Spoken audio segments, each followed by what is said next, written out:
how'd you get here? What made you tick? I was born in Savannah. Daddy worked for Southern Bell. He was transferred to a little town called Clarkston, Georgia in 1951. Daddy moved to Marietta in January of 1955. I was 5.5 years old, started school here. Daddy was raised in the country. He always wanted to be in the country, so he bought a farm out on Midway Road in 1956. We moved out there in 1958. But I started to school at Powers Ferry, went to Sedalia Park in the second grade and part of the third, and then finished high school, all through elementary school and high school. They were all on the same campus at McEachern High School. It was country school. And it was interesting when we moved to East Cobb, my introduction into political figures came pretty quickly, because when you turn in on Dogwood Drive, the gentleman that lived on the corner was Mr. Herbert McCollum. He was not a county commissioner at that time, but in 1956 he ran as the last single commissioner in the county. And I knew Mr. Herbert and his wife, and 2 doors past our house, Ben Smith Sr. and Harriet, who had just married, they were our neighbors, and they had just moved in their house as well about a month before. And I went around the neighborhood to see who the neighbors were and knocked on their door. And Harriet told that story as long as she lived. The first person that came to see them was me, and I was newer than they were. But I was curious about who our neighbors were and went in, and the relationship was very close. We called them Uncle Ben and Aunt Harriet. And so the gentleman, it was a future solicitor of the county, future district attorney, who in the district attorney's office had a lot of the people that are very, very prominent in Cobb County today. They had gone to work in that office. Roy Barnes, Buddy Darden, Harris Adams.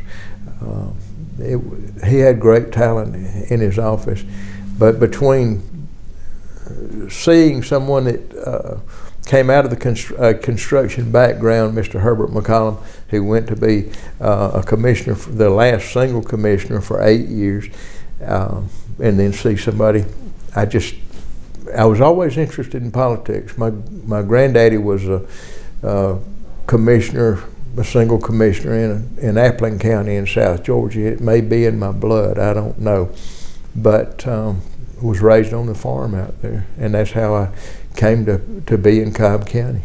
So tell me about your educational journey. Well, as I said, I graduated from high school in 1967. Kennesaw Junior College was in the process of moving to Kennesaw. I started there in the fall of '67. The buildings were still under construction to a certain extent. Some of them were. There were about 640 students when I started, and it was a junior college, only 2 years. I got an associate's degree in business, and then I finished at Georgia State, and then I started law school in '71, and I had started my business in the spring of '69, and I could not, in 1971 in the summer, the business economy was very strong. I could not go to law school and run a business too, so I dropped out of law school and wound up when the recession hit in 1974. Business just went to nothing, and I knew I had to have something to do. If the recession kept on, I was going to have to do something different, so I started law school. The recession was over pretty much the third quarter of '76, and business picked back up, and I finished law school, but I knew when business picked back up I was going to be in construction the rest of my life because I loved it. So. Tell us a little bit about your political career. Specifically, you were involved with school board a lot, and the school system built Cobb County, and I know you had a passion for education. Just talk a little bit about your involvement with education. And by the way, while we're just chatting, Was Kerman Keenan, was he the sort of the godfather K through 12, or is there somebody else better that could tell the story? Kermit had a lot to do with education in Cobb. He was a superintendent twice. We had some good superintendents. I think Alton Cruz did a reasonably good job, and a lot of people had come. But like so many things in politics, a person's personality and fit and approach to doing business is not always how much they know. They need to be able to mesh with people. And I think Kermit probably meshed with the people of Cobb County. He'd been recruited to come here to teach from Mississippi, and he was a people person. And he was one of the people that always listened to Otis Brumby. And he told me one time when I first was going to run for the school board, he said that he always went and visited with Otis once a month when he was superintendent. And in the course of the conversation, he'd talk about where the school district had been and talk about some of the places that he was thinking about going and get Otis's feedback and counsel. And in doing that, most of the time if he rolled out anything new, Otis knew about it, and if he had any problems with it, he'd tell Kermit privately instead of in around town. So that was a very important lesson to learn. It was funny when I ran for the legislature in 1990, and the Lord moves in mysterious ways, and I learned then sometimes the Lord says, that may be a good thing to do, but this is not a good time to do it. I would have probably lost my business had I done that in 1990 because I didn't have a bench strong enough to carry it, because when you're in the legislature for about 3 months, you're out of the picture. And I realized that was a real blessing to have been beaten, because had I gone to the legislature, I doubt my business would have been nearly as successful as it was and be able to survive an absence of 3 months a year. But I thought about running for the school board in '96.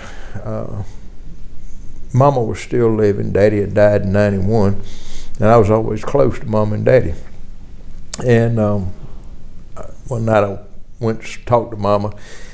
I always went on Wednesday night because Ann played the piano and the organ at our church for 44 years, and Wednesday night was prayer meeting night, and when she was at choir practice, I'd go visit Mama. So I was sitting there one Wednesday night, and Mama sat in a rocking chair all the time. She was sitting there rocking, and I asked her, I said, Mama, I need your opinion about something. And she said, what? I said, I'm thinking about running for the school board. And she rocked on and rocked on. It seemed like forever, didn't say a word. And I thought, man, this is probably not going to be very good. And so I said, well, Mama, tell me what you think. She said, well, all I can say, son, is of all the people in the world, you are the last person that I would ever have picked who would have willingly associated themselves with the process of formal education, because you hated school from the day you started till the day you got out. And so anyway, and she said, why do you want to run? I said, well, I think they need business people in government because it's a big business, and I may bring a perspective some of the others may not have. And I'd had an experience or two, or seen experiences that maybe other people had with their children. Sometimes organizations have the tendency to circle the wagons and ratify bad decisions instead of saying this is a problem, we need to fix it. And there was a situation like that had happened to one of the children that was my daughter's friend. And I just thought, folks need to listen to people's concerns. And that's one of the major reasons that I ran for the school board. I am passionate about education, even though I did not like school, but I didn't like school because I didn't think it was very efficient. I thought I could probably learn what I learned in 2 or 3, 4 hours a day, and I'd honestly rather be doing something else than sitting there 6 or 7 hours a day. But that's one reason I've always been a strong proponent of the concept of move on when ready, because most of the time, about lunchtime every day, I would have been ready to move on, do something else in the afternoon, as long as I got my work done. But education is the great equalizer in my mind across the spectrum. It gives kids the opportunity to function in an environment and be successful if they want to. I don't think we need to mandate which kids take which courses. I think they need to make that choice themselves with their families. But I do, one aspect that I've always believed in, if you understand children, if you understand who they are, what their interests are, if you can help them realize their strengths and their weaknesses, and help them go toward areas that they have a natural affinity, both in liking but also in natural abilities in a particular area, they're probably going to be more successful. They're going to enjoy what they do more, and because they enjoy it, they'll work harder, and if they work harder, they'll be more successful. Tell me when you started on the school board and when you decided not to run, what was that duration or election cycles? I ran in 1996, the first term, ran against an incumbent, and I served for 2 more terms, total of 12 years. The latter part of the second term and the first part of the third term were pretty stressful times. And I guess I may have just burned out, but about 10 and a half years into it, I knew I'd lost the fire in my stomach to do it, and just I knew I was not going to run for another term. There's a lot of stories associated with the school system during those times. There were some kind of major events, and of course one of them was the Joe Redden laptop issue. And I that's when Otis really got on my bad side, or I got on his bad side.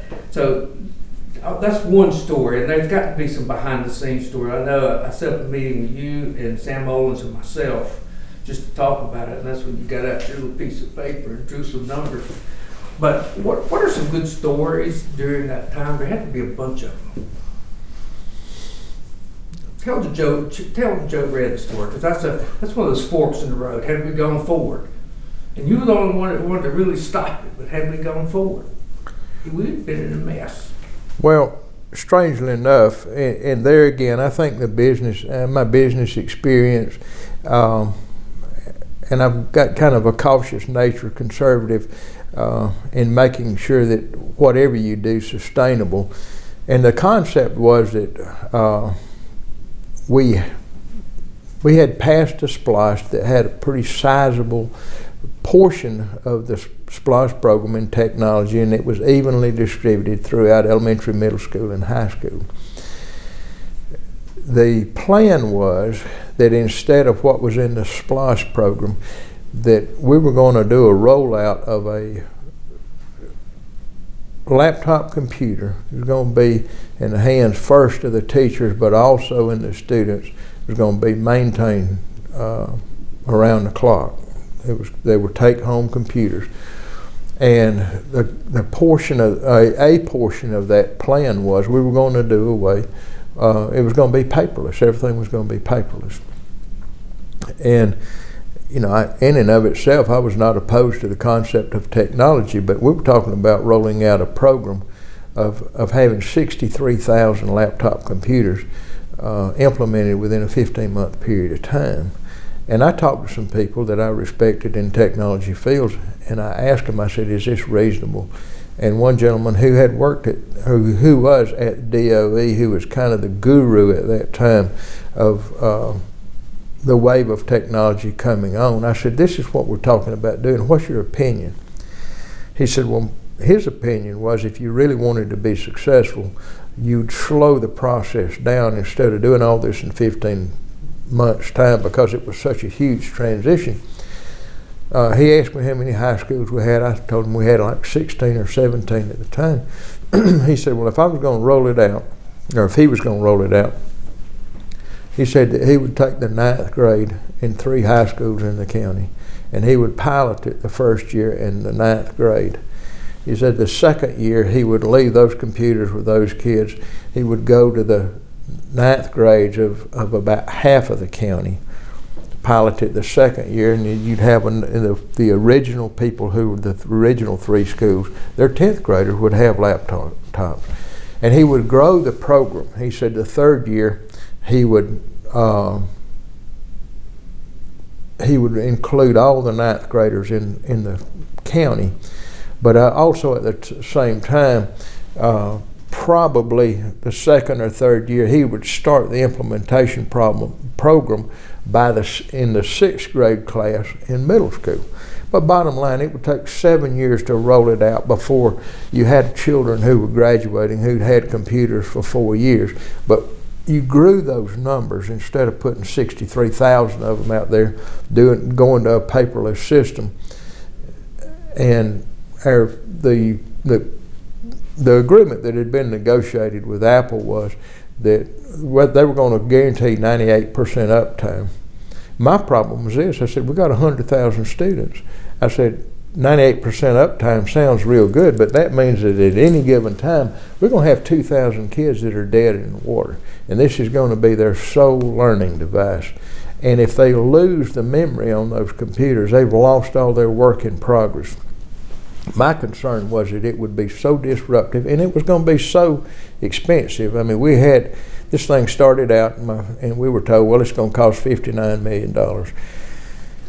And over a series of times, a period of time when you ask a series of questions, and it finally came out that the last stated number was, it was $108 million to implement it, which we did not have. And also it was in violation of the state SPLOST laws, because to the extent that SPLOST projects are defined in the bid documents and the proposal that goes to the public, you have to abide by them. There'd been a Supreme Court opinion of that, and I'd read it. It was a wrong case. But that was my problem. Not that I was against technology, because I'm for technology, but I think to be successful, it has to be sustainable, it has to be manageable, and I had a lot of concern. Even the kids going home did not have the connectivity in their homes to the net. So be careful of your microphone. Okay, you can cut this piece out right here. Okay, a story. How did you manage to change direction on that decision? Because you were out there kind of by yourself as a spokesperson for the problem. So knowing that was going to be a lot of money wasted, it probably was illegal, if not illegal. But how did you go about stopping it? Don't be, by the way, I meant to say this on the front end. This is not a time to be, what's the term? Yeah, it's not time to be modest. Just sort of tell it like it was. So encourage you to brag about yourself even. So how'd you stop? How'd you go about getting that decision changed? Otis Brumby had been my friend for a long time. I had met him on a hunting trip originally back in the 80s. I was invited to go. That's the first time we had ever spent much time together. And you know, we were not close friends, didn't socialize that much, but I mean, I knew him, he knew me. And we had started a community bank. We were both on the originating board of directors. And we were leaving a board meeting one afternoon, and you know, I'd been on the board probably 8 years at the time. and I'll talk about the relationship I had with him, because he was one of the major players in Cobb County, and I think he was one of the major reasons. If you look back in the history of Cobb County, we've been very successful, and we have been very corruption free. And I know when Otis got sick, the Kiwanis Club, I think, was honoring him, and they asked me to speak, and I told them, I said, at one time, you know, if you look back in our history, there's been no corruption in Cobb County to speak of. I mean, there's been a blunder or two along the way, but a major corruption there has been none. And I made the statement at the time, you know, I attributed that to two things. I said Otis Brumby, because all the politicians, the first thing they did on Saturday morning, they got up and went and got the Marietta Journal to see if they were in around town or they'd been run over by around town. So Otis and Bill Kenny both had a tremendous network of information sources, and they knew what was going on, and Otis didn't mind printing it. If he thought it was wrong, he'd call it out. And Otis, coupled with Bill Hudson, who was the sheriff here for 27 years, Bill Hudson was straight as a string, and between the two of them, we had honest county government. But we were leaving a board meeting one afternoon from the bank, and I told Otis, I said, Otis, there's something that I'd like for you to look at and see what you think about it. I said, I might be wrong. I said, I don't think I am, but I'm very much in the minority, and I'd kind of like to have a reality check. And he said, well, bring me the information on it, and I'll look at it. And so I got him some information together on the proposal and carried it to him. And he said, this is pretty big. He said they've got some problems on this. And we talked about him, and I said, well, that's my concern. I think we have problems. I said, I'm not opposed to the concept of trying to go to technology platforms, but it needs to be manageable. And he concurred with me when I talked to him about the issue of the legality in light of the case that was in Floyd County. He said, I don't think they can do this. And that ultimately, I mean, that plan was adopted on a 5-2 vote, and it went to Superior Court. Superior Court ruled against it in Cobb County, and it was ultimately appealed to the Supreme Court, and they affirmed the local Superior Court's decision that it was illegal and they could not do it. And you obviously at that point saved the school system a lot of money, and no telling where it would have been. So a sidebar.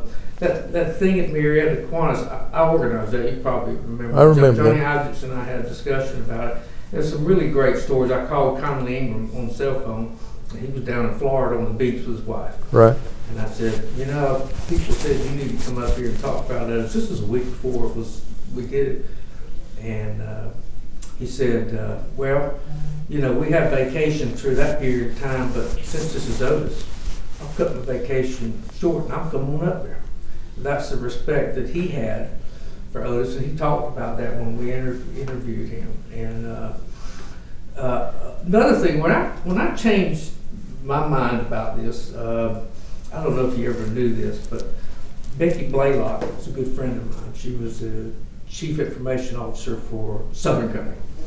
And so I asked her to get together all the experts she could get together to hear what the plan was and to respond to the plan. So I got the Chief Information Officer for Delta Airlines, the Chief Information Officer for Atlanta Gas at the time, Chief CIO for UPS, and maybe one other. And so I had somebody come in, I don't remember when, but actually had Joe Redden, I think, in there. Or what was his deputy's name? Don Beers. Don. Anyway, when they heard the story, they said it can't be done. What they said was, if I were doing something like this at Delta Airlines, I'd have to have a staff of 1,000 people to make this work. And so that's when I just completely flipped. It just wasn't tangible, feasible, or whatever. Let's spend a few minutes talking about Otis. What I'm really interested in is your perspective of how did you, for anybody, not just yourself, what did you have to do to become somebody Otis respected? Maybe not even like respected. How did you have to work with him? You don't lie to him. But that's a good principle with anybody you're dealing with, because you don't have to remember what you said if you didn't tell them a lie, because you can remember the truth. But from the get-go, I guess the first time I talked to Otis, he said something about, now I want a straight answer, and he'd do that. He'd be sitting there with a legal pad and a pencil. I can see him now either in his office or in the conference room at the MDJ building. But I told him, I said, you don't have to worry about it. I'll tell you the truth. I said, I may not be able to tell you everything you want to know, and I'll tell you when I can't tell you. But my deal with him was always, if it's something I can't talk about, when it gets worked out, I'll call you first, and you'll get the story. And I always did. And as a result of that, I guess I had every number he had of all of his places that he loved to go hide. And if I needed Otis, I could get a hold of him.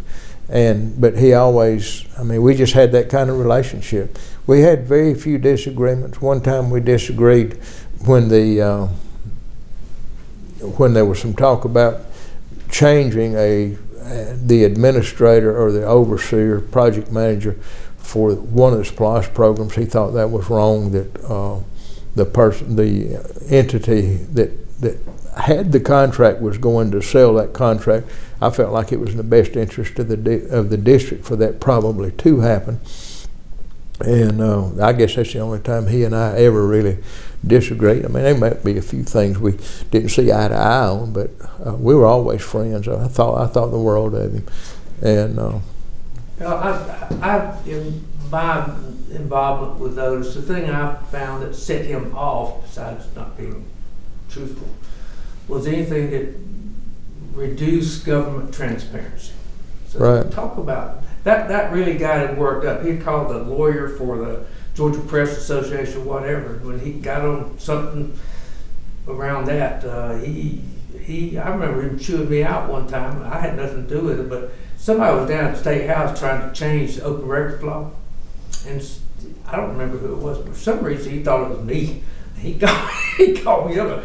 Damn, he'd tell you what he thought. Oh yeah, and so talk a little bit about his focus on open records, open meetings, and government transparency in general. By the way, I think that's why we never have had any problem. Well, they went hand in hand.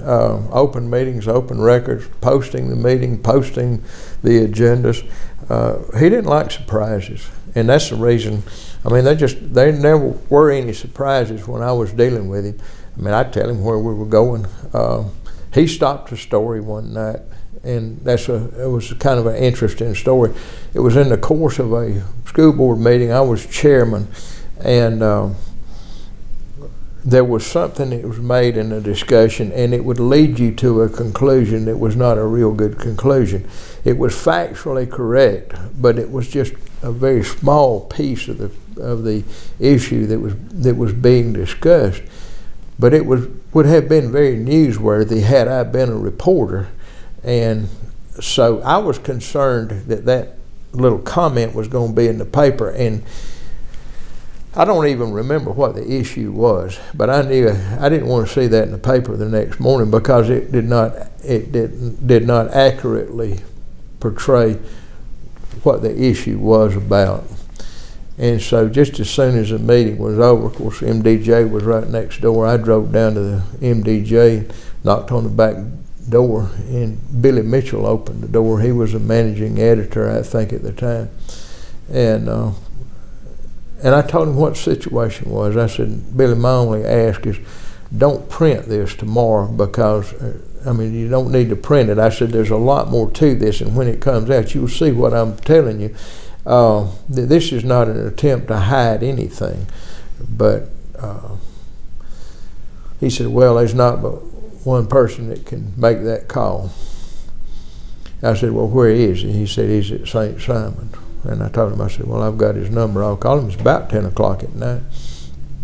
And I called Otis, and he answered the phone. And he said, how you doing? And he said, what are you calling me at 10 o'clock at night for? And I told him the situation. And he said, well, what do you want? I said, I don't want to see it in the paper tomorrow, because it leads people to an incorrect conclusion. And he said, well, I can see that. He said, what's the rest of the story? And I told him, I said, I can't tell you, because it's a matter that's in executive session. But I said, you've got my word that there's nothing amiss about this, and when it can be a story, I'll tell you, and I'll call you first.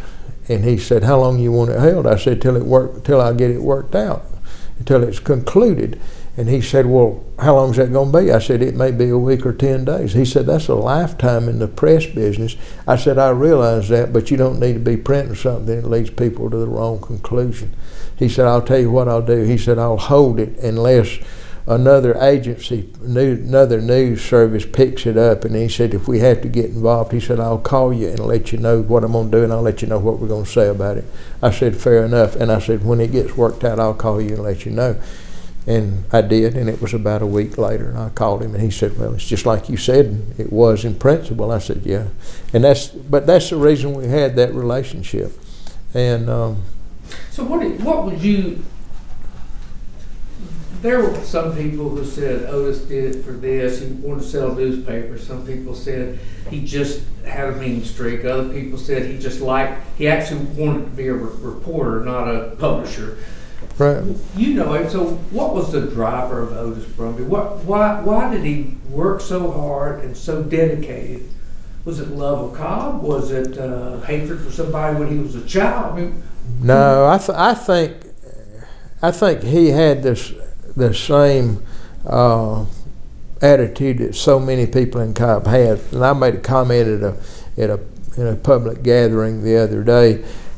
You know, we're standing on the shoulders of all those that have gone behind us, and we're successful in Cobb County because the other people before us did not what was best for them, but what was best for Cobb County. And I think Otis felt the same way. I mean, his daddy owned a place out here on Rottenwood Creek off Terrell Mill Road. I mean, it was in probably a half a mile from here. Otis OB the second, or Otis Brumby Jr., who was Otis Brumby the first, because Big Otis was junior, and little O was 3, and now we have OB 4. So all that being said, he cared about Cobb County. I just think he wanted good government.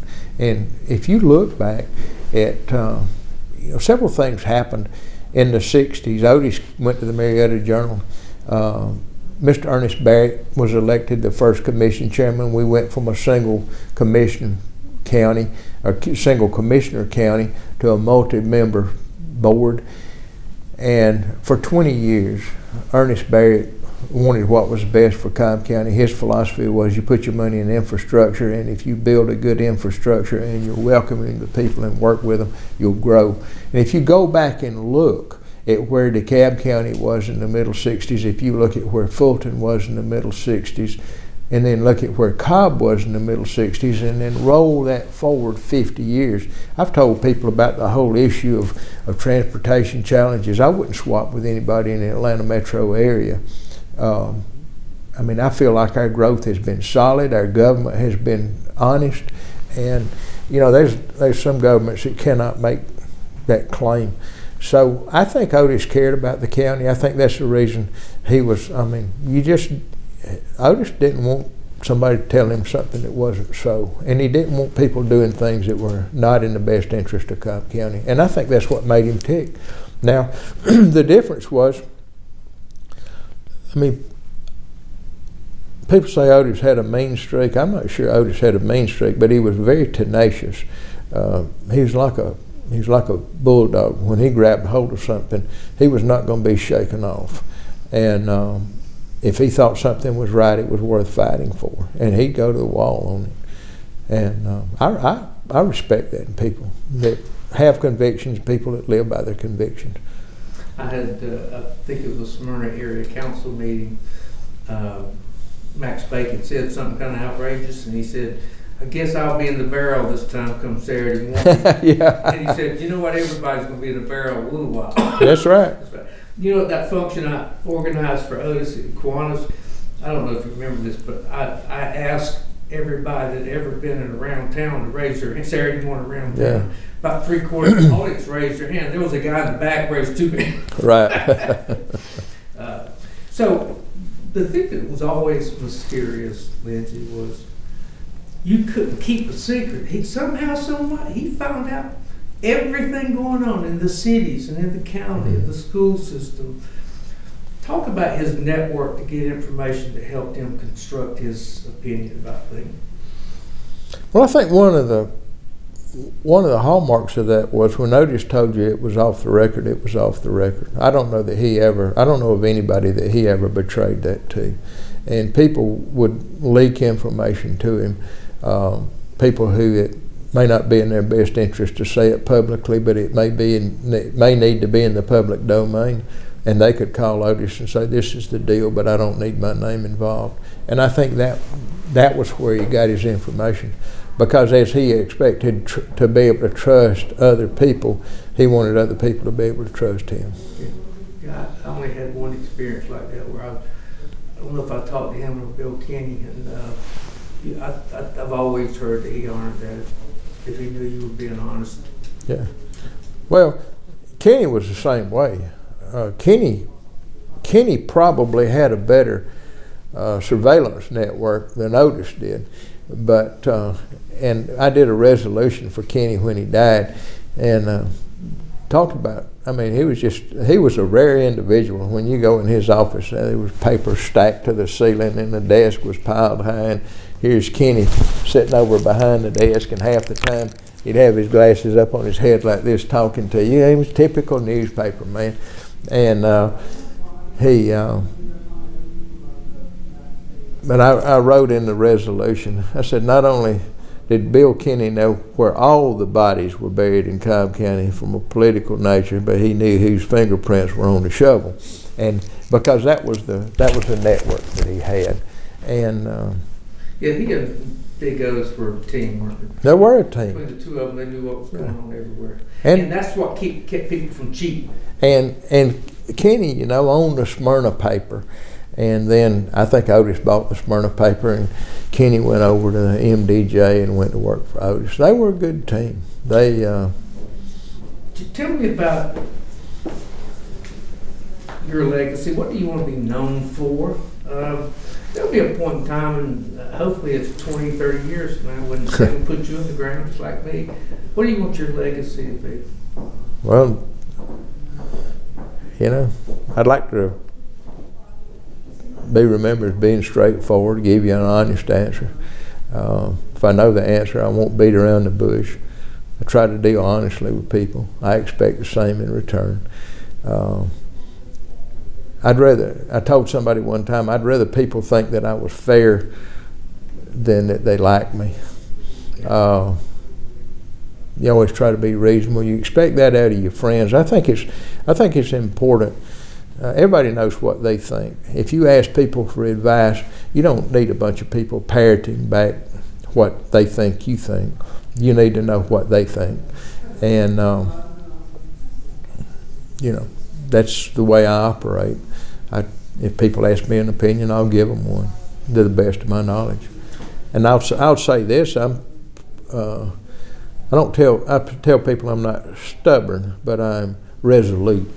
And I think people need to stick by their principles. I think they need to stick by what they believe, but I also think they need to be open to discussion. And I think that's been one of going back to Mr. Barrett's administration, I think that was one of the hallmarks, is he listened to people. It's amazing. Two of my real heroes in Cobb County were Mr. C.W. Matthews and Mr. Ernest Barrett. Neither one of them had a high school diploma. They went to work off the farm, tough upbringings, and but Mr. Barrett was just as straight as he could be. He was down to earth. He was humble. As a young man in business, I went in business. I was 19 years old. I turned 20 shortly thereafter. But and as it worked out, I had started doing some work just on a very small basis with Cobb County very soon after I went in business. But I could go to the courthouse if I had a problem. I'd go see Mr. Barrett, and you walk in and he'd say, "What do you need, partner?" And sit down and tell me what your problem is, and we talk about it. And you know, you could always get in. I mean, commission chairman of Cobb County, you go without an appointment, and he'll see you. There was only one time Miss Lillian Sloan was his gatekeeper, his administrative assistant, secretary, whatever you want to call him. But I walked in the courthouse, and I told her, I said, I need to see Mr. Barrett if he's available, and she said, let me look. She said, is it real important? I said, no, it can wait. And she said, if you can come back tomorrow, she said it'll be a whole lot better. He'll have a lot more time. And that was the only time I never did see him, when I went to the courthouse. Sometimes you might have to wait 15 or 20 minutes, and you always were respectful of his time. But they were just down to earth. He had a kitchen cabinet. Jack Crowder, J.F. Shaw, Romeo Hudgens, Wyman Pilcher Sr., Bill Bullard. There was about 7 or 8 of them that, Dr. Dunaway, Bill Dunaway's daddy, they'd get together and talk about the direction of the county, and they'd tell him what they thought, and they'd sit down and get it worked out. And that was his kitchen cabinet. Now, while there were 4 other district commissioners, Mr. Barrett really laid out a vision for this county and carried through with it. And he had so much community support. But the people he was listening to didn't have a vested interest in the outcome of the advice that they were giving him. And you know, they say a rising tide raises all ships, because most of them were business people in the county. If Cobb County prospered, they'd prosper. But it was not they were not doing it for personal gain. And you know, the ability to bring people in, sit down and listen, work out a program, work out a plan. Not everybody has to agree. Not everybody's going to agree. But if you have civil discourse and discussion, most of the time you can come to a resolution and figure out what needs to be done. And a lot of times you'll find out that you were a little bit wrong in what you thought. And that's what I've always tried to do, keep an open mind and realize I could be wrong. That was like going back to the laptop issue. That was one of the biggest dilemmas that I had. If you're sitting on a board of 7 people, and the vast majority of them and all the administration's going in one way, and they're telling you that you're backwards and stupid because you don't want to do that, you know, it's a reality check. So you go to people that you trust their judgment and say, what do you think about this? That's how I asked Otis for his input, because I trusted his judgment. But well, that story has come out a lot on Ernest Barrett. People have said it different ways, like not the sharpest knife in the drawer. No, he was plenty sharp. He was not formally educated. There was nothing wrong with his intellect.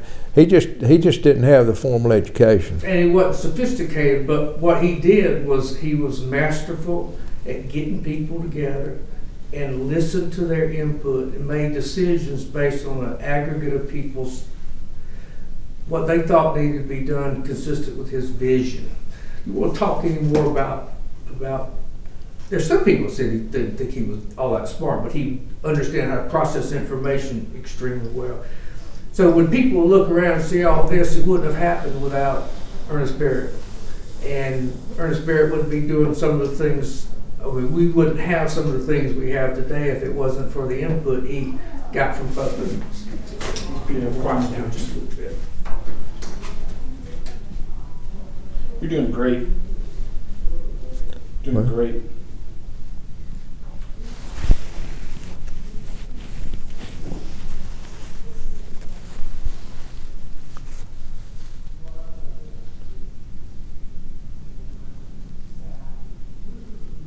I'm going to have to leave in about 10 minutes. I got an appointment on 41 at 12:30. Okay, well, we'll get you wrapped up then. Be thinking of a good story.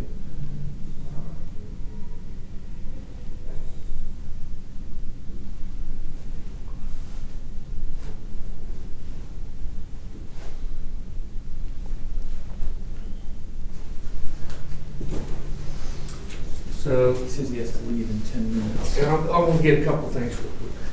don't be modest. What do you think your greatest accomplishments have been? You talked a little bit about your legacy, but specifically, what do you think you contributed to the success of Cobb County? I don't know. I think my greatest accomplishment was marrying my wife and having 2 kids, and they've never been an embarrassment to Ann and I. I don't know. Well, You know, when you talk about accomplishments, it's hard to say. And you know, when people define success, I don't think that's defined by a checkbook. I don't think that's designed by or defined by public acclaim. I believe the best definition of success is just if you can figure out what the Lord wants you to do, you do it to the best of your ability, and you'll be successful. I think a lot of the success of this county has to do with people valued your input, and Otis valued your input, and those had a lot to do with where this county is today. Right. So I think on an ongoing basis, that's your accomplishment. Now here's the question we've asked everybody. People like you who are gone a lot, work long hours, can't be successful nor survive without a good family. And that could be kids, but it's usually the wife. What was Ann's role in your success? Well, she raised kids, by and large. I was in construction. I started in business 3 months before we were married. I knew when I was 14 years old I wanted to marry her. She went to my 8th grade dance with me. She was in the 7th grade, and she's been my sweetheart ever since. But what was her role though in your success besides taking care of the children? Well, did she keep you grounded? She told me one time when I forget what I was running for. I think it was either the school board or the Senate, and she told me, she said, "I just hope you don't ever change." And I told her, I said, well, or she said, "I hope this doesn't change you." And I told her, I said, well, if I ever change, you'll be the first one to know it, and you let me know, and I'll give it up and come home.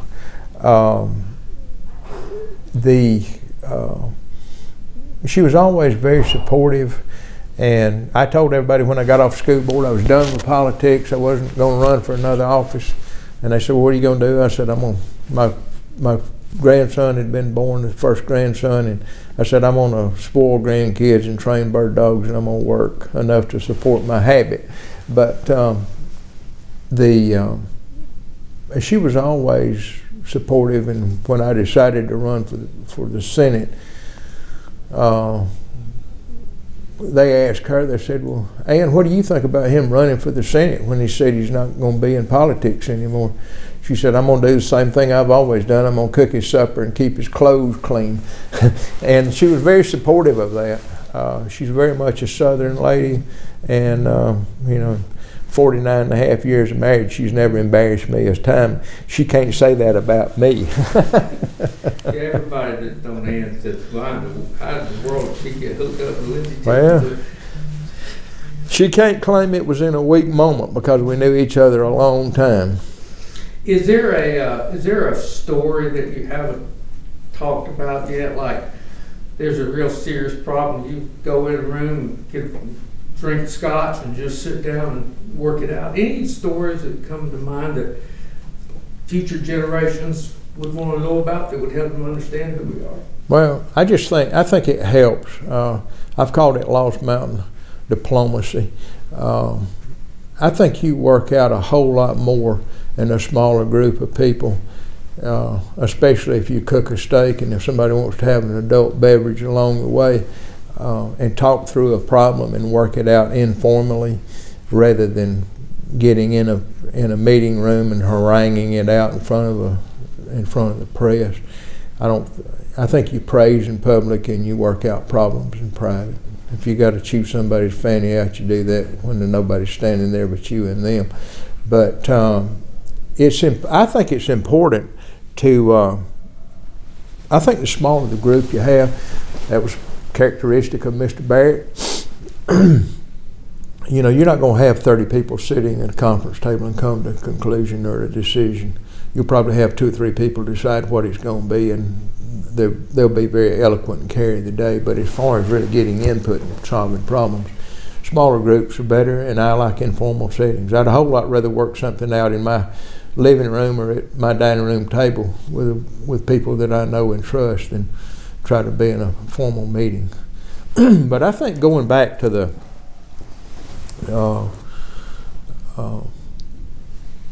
success of Cobb County, why Cobb County's been successful, it's all about the people. That's what's always intrigued me from the very beginning. And when we first moved to the county, there were 2 old men that lived on my road, on Midway Road. One of them was 62, so I can say that with impunity about old, because that puts me in that same category. But both of them still were farmers, and that both of them had mules. They didn't have tractors; they had mules.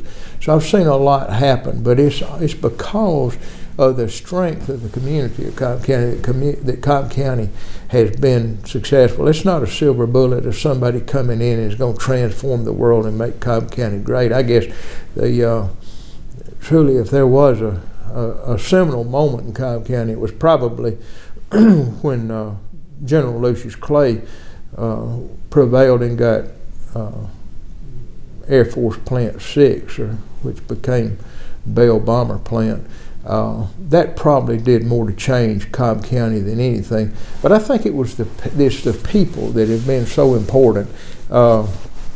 As I've said, Mr. C.W. Matthews has always been one of my heroes, and he was an inspiration to me wanting to go in the contracting business. I knew I wanted to do that, and I thought, well, if he's got a 7th grade education and he's done as well as he's done, I ought to be able to make it if I work hard. And that was the only company I ever wanted to work for. And the summer of '68, I was hired out there as a summer hire as a cost accountant. And my brother-in-law, I was working for my brother-in-law, James Scott. And one day I was going through accounts payable, and we had a hardware company here. It was Groover Hardware, and they sold that, it became Cobb Hardware, but the Groover family had owned it since the 30s. And I noticed that the price of shovels, and I did a lot of work on the side. I'd always work for myself and doing stuff for anybody that needed something done. I'd go do it and make, because I could make more working for myself than I could somewhere else.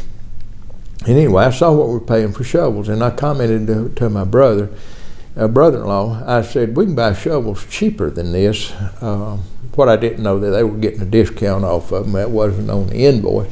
But there was a discount that they got. And he said, well, you might ought to go talk to Mr. C.W. about that. He said, because he's the one that makes that decision on where we buy. So I walked off down the hall and walked in. Jackie Wee Hunt was his secretary. I said, I'd like to talk to Mr. C.W. if he's got a minute. So he heard this thing. He said, well, come on in, son. Sit down and tell me what's on your mind. And I told him, I said, I'm going through accounts payable, saw this on the shovels, round point shovels. I said, I've been buying Razorback shovels that I use myself. I said, I think they have a little bit thicker and stronger handle than these do. And we might be able to save some money. He said, well, sit down, son, I want to tell you a story. And I mean, I knew he'd started on the shoestring in 1946, and Mr. S.A. White and Mr. Ed McPherson backed him. And he started in the grading business with one tractor, and then they were bankrolling him. But he told me, he said, through the course of the years, he said, this company has been almost bankrupt twice. He said, we were really, really low. And he said, he said, there were times that I didn't know that I was going to make it, or that he didn't know he was going to make it. And he said, but Groover Hardware never cut me off. And he said, anything my people needed when they walked in there, they got it. And he said, there were times I might be 5 or 6 months behind.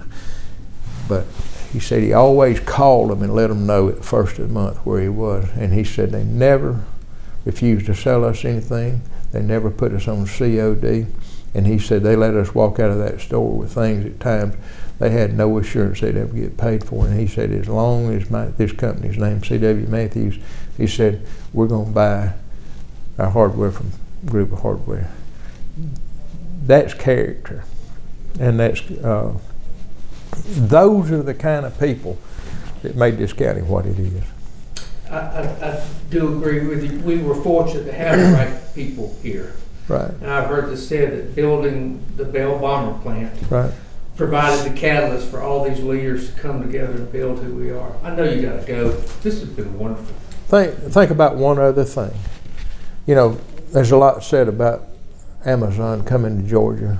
At the time this is being filmed, that deal's going to New York and Virginia, and the big deal was they're bringing 50,000 jobs, which I questioned whether they were ever going to bring 50,000 jobs to what their location was going to be. But you think about the impact that Bell Bomber had in the 1940s when they started, and when I was in my 20s, in the 70s when they were building the C5, they had like 35,000 jobs out there. That was huge. And you know, that's why I say truly the change that has come about in Cobb County, I think it's Cobb County reset when Bell Bomber came. Of course, World War II changed things, and you know, we were in close proximity to Atlanta. We benefited from having 3 different interstate highways that are in Cobb County.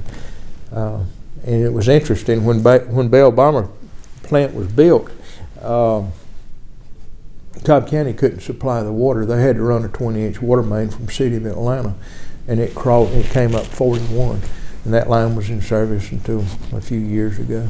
Wow. I'd worked on it 30 years ago, but That's a great story. Thank you so much.